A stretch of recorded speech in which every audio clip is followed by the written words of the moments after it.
Yeah, feel good. I first felt the best I had this year in Acapulco. You know, I played quite a few long matches there and finished late, and you know, came back the next day feeling good and lasted the matches fairly well in tough conditions. And I wasn't waking up stiff and sore like I had been after the other events I played. So I feel good. Any more?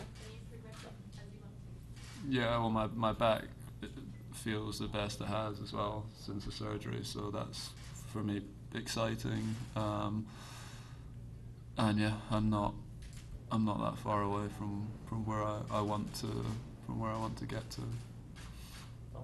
And I remember playing the first set against Dimitrov, and you made a bunch of really great gets, and it seemed to me like you were, moving as well as ever. Did you kind of feel that that was the case? Yeah, I'm starting to move well again. I'm starting to feel comfortable in my movement, and it's, often it's one thing getting there, but once you get there, you need to be able to do something with the ball, and that's what, when people describe someone as a great mover, there's a lot of guys that move extremely well, but once you get there, you need to be able to do something with the ball, and I felt like in Acapulco I was starting to get to balls and actually was doing stuff with them and getting myself out of difficult situations and points, and those sort of, I guess, intangibles, are sort of, I guess they're coming back because I was making sort of, shots that didn't look like they were bad errors, but often when I was playing, my best, I'd be getting those balls back and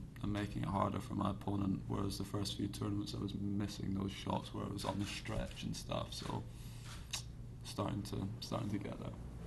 Great. Sorry. When you consider the back situation, do you feel any niggles now?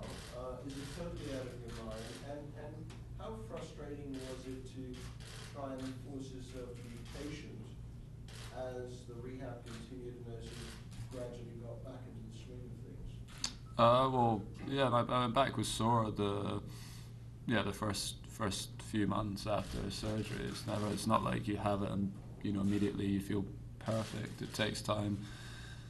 But like I say, the last sort of couple of weeks I've really started to feel normal. I think again I feel back to normal, and I think that's, yeah.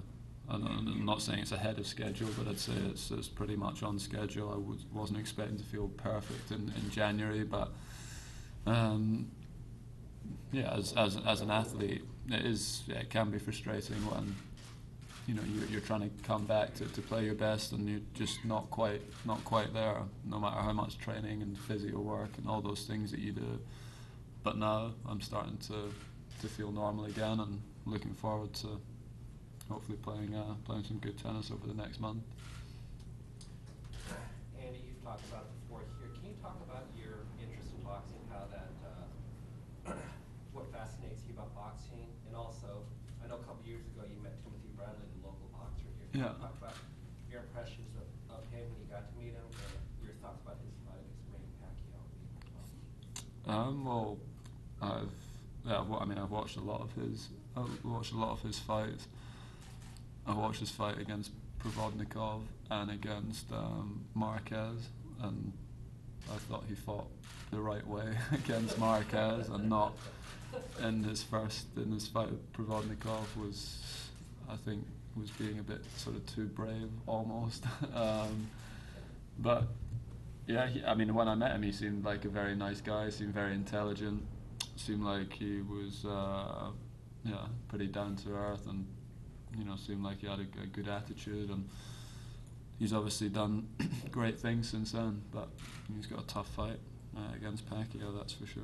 Do you have a prediction, and what are your thoughts about that first fight? No, I didn't see the first fight live, so it was kind of hard to then watch it and have a clear sort of opinion on it, because everyone was saying it was so controversial. But I guess we'll see this time around what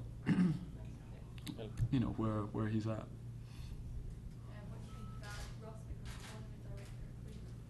Yeah, it's a big job for for him, be very different to anything he's ever done before. And yeah, like with all of those things, when someone's new to something, you know, you need to be patient, give them time, and you know, let them learn. But he's, you know, I'm sure he'll have some good advice from Chris, who's obviously been involved with the tournament for a long time, and Ross spent a lot of time with him last year as well, and I'm sure Chris will give him some good advice on things he shouldn't be doing, and yeah, be interested to see how it goes. Doug? The Ball video of the Ukraine, just wondering what role you think sports would have in that kind of situation. Yeah, I mean, I don't know exactly what role we have, but you know, I think sport, you know, it does bring people together in a way that not many other things do. You know, the Olympics is a perfect example of that. You know, the amount of positivity that, you know, goes around those sort of events, no matter what's going on elsewhere, is incredible. Other countries, you know, countries that, you know, fight, you know, compete against each other, and you know, normally it's in very, very good spirits. And yeah, I mean, as tennis players, yeah, we try to show that. You know, we have, I'm sure in this event there's probably, you know, players that are playing from 80, 90 different countries, I would have thought, around the world. So, you know, it's truly a global sport, and you know, we try to be good role models, I guess. Andy, just wondering, not often we get the two defending Wimbledon champions on the court at the same time. Just wondering what the keys were for you breaking down Bartoli's at the Square Garden. Yeah, it was good fun. I'd never hit any balls with her before. I don't think she's been playing much tennis since she stopped in Cincinnati either. So she was probably a little bit nervous going on the court there. But yeah, it was good fun. We had a good time in Madison Square Garden, and yeah, something I may never get the chance to do again. So I enjoyed it. Last two questions. And when you're getting back to playing really well, how much more enjoyable is it than when you're just kind of fighting for something? Well, it's challenging in different ways. I mean, when you're playing well, you know, the challenge is obviously to try and continue to play like that, to keep that consistency up, and you know, to continue to work hard and spend the time in the practice court and in the gym, because you know, it can sometimes work both ways. Like, you know, you can have a lot of success for a few weeks, and then you know, you think everything's great, and you maybe take your foot off the gas a little bit. You know, when things aren't going well, you know, for me anyway, I tend to spend more time on the court, more time in the gym, and it in some ways motivates me to try and get better when I've had bad losses or bad weeks. So it's just something that we as athletes have to do. Different things motivate different players, and yeah, for me the challenges for me this year, obviously coming back from the surgery, was tough, but you know, trying to maintain the level of consistency throughout the year, which I'd had in the slams, you know, last few years, but not necessarily in the other tournaments, and that's what I'm trying to achieve this year. Last question. Ross and Liovich are still playing, so they don't know any things yet. But you haven't played either of them before, so you can just maybe say a little bit about that. Yeah, I know someone's thing's beeping here. I don't know.